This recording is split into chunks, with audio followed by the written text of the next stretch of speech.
I do agree that sometimes in these rivalry games you got to throw out the records, throw out what's going on that year. That really wasn't true in the Georgia Florida game today.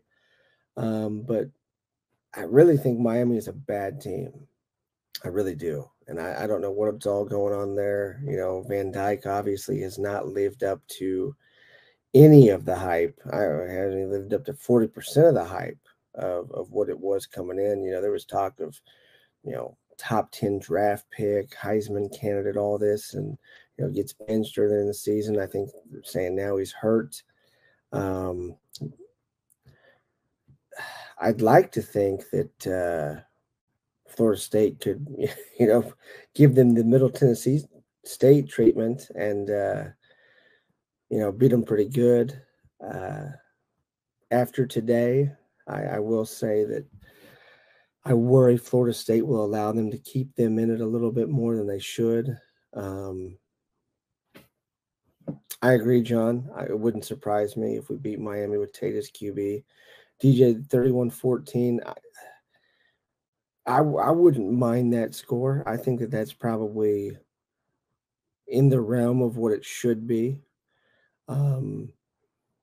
After some of those turnovers today, sloppy play on special teams, like on that onside kick, I almost wonder if our biggest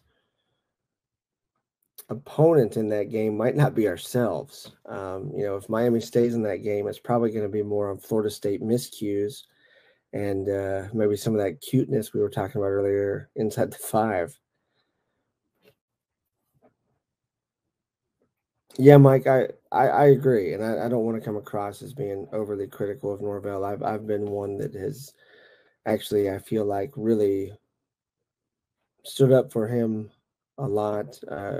If you were on here earlier, was saying, still question maybe some of the play calling inside the 5. One of the guys commented, we don't have the team to be cute. We don't have the team to not just do the routine things. You get inside that red zone, you get inside the 5-yard line. We got guys like Benson, Tolafili. You got these guys that can make those plays, and the line is getting better. We don't need to do the end arounds. We don't need to do the, moving guys around, shifting direct snaps, stuff like that. But other than that, I really feel like Mike has done a good job in having this team continue to buy in. There was a play, I think it was our second drive, might have been our first touchdown. Our second drive, we get down inside the 10-yard line, and I don't know exactly what happened. I'm sitting about 15 rows up on the Florida State side.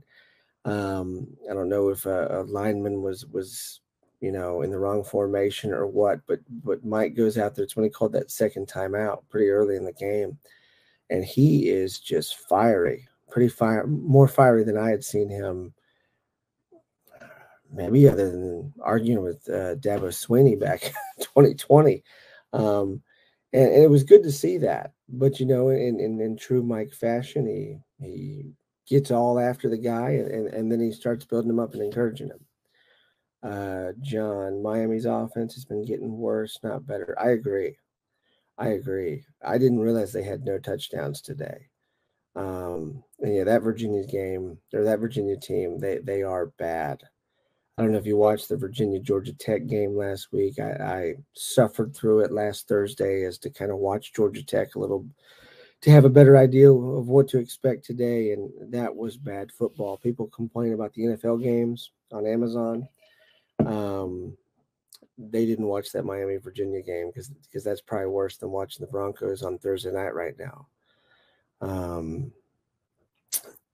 I'm not sure it won't be too long until Mario has some of the heat on him that Jimbo's got headed his way.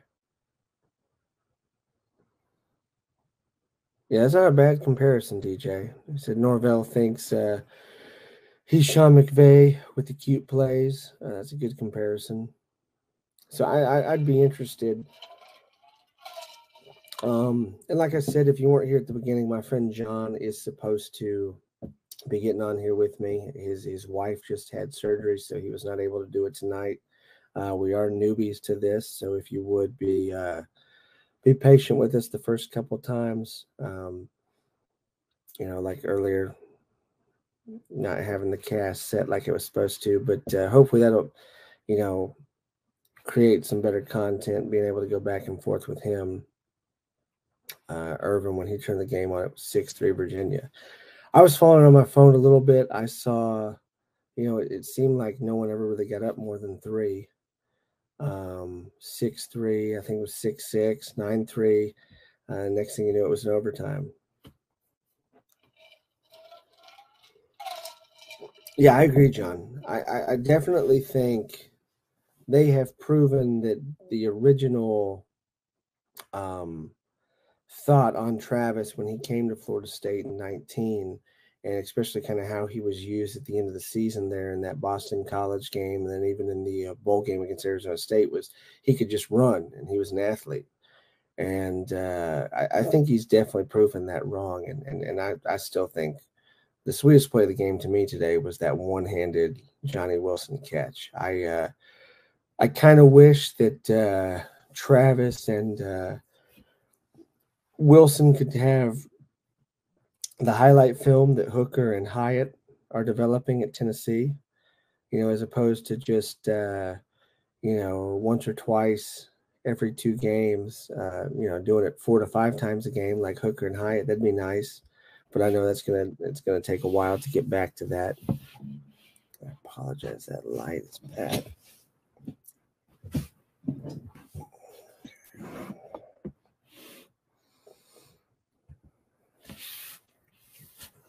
All right.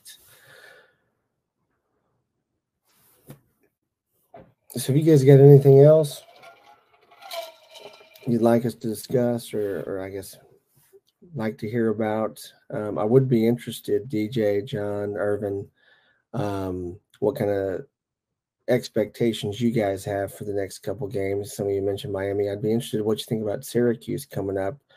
I've gone back and watched a little bit of that. I didn't really know what to expect about that game going into Notre Dame. I hadn't been as worried about Syracuse coming up as maybe it should be. I know they were 6-0, but they seemed a little fraudulent. Yeah, Robert Scott has improved a lot. He's been a big part of that line improving. And that's been pretty encouraging. And I know we had a couple of our sacks today. I think we ended up with 4. Is that right? I think it was 4. And there was a time or two when that Georgia Tech, line just crumbled. And it was a little too reminiscent of Florida State's line the last couple of years. Looks like Jimbo's about to go 3-5 on the season. Oh yeah, that Wake Forest, man, that was a shellacking, and I did not expect that.